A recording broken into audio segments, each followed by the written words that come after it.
A special election in Arizona just sent shockwaves all the way to Washington, D.C. We're about to break down how this single race not only carried on a huge political legacy, but also immediately, and I mean immediately, changed the balance of power in Congress. So, what's the big headline? It's this.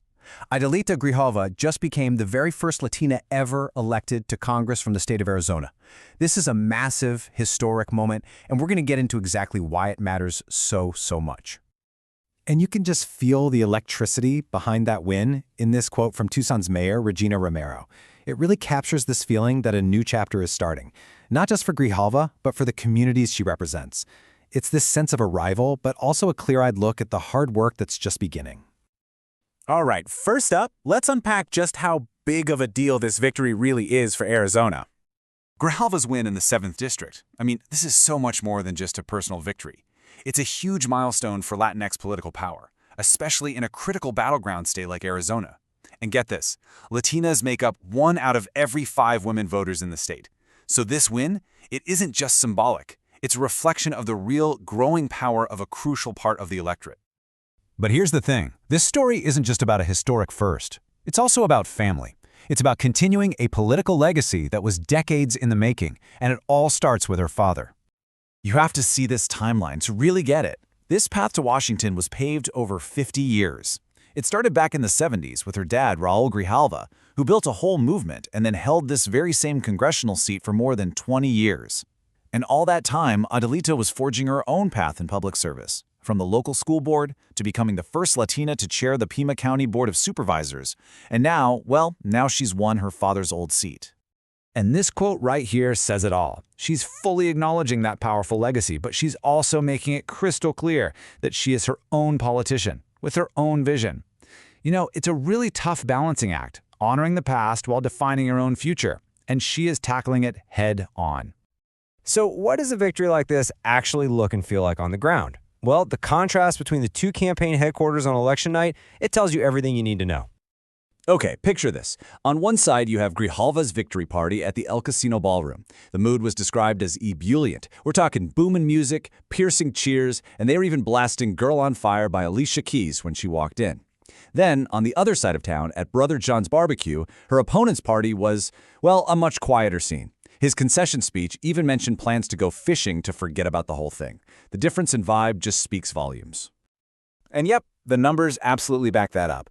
A 69 to 30% win. This wasn't a nail-biter by any stretch of the imagination. It was a decisive, powerful mandate from the voters. Okay, so a huge local win. We get it.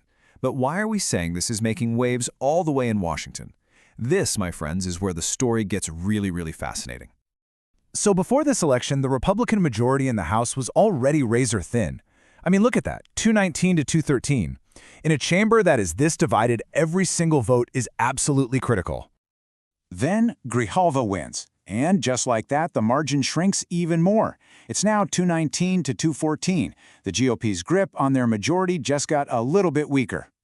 So you might be asking yourself, okay, come on, how much can one single vote really change? Well, in this case, the answer is a lot, and it's changing things immediately.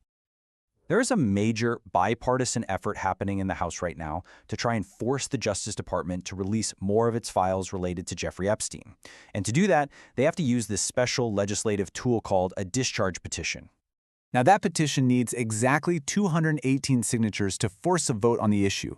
Before this election, it was just 1 signature short. And guess who is now expected to be that deciding 218th vote the second she gets to Congress? You got it, Adelita Grijalva. This is a real, immediate, tangible impact of her election on a huge national issue. So now that we've seen just how big her impact is on day one, let's look ahead.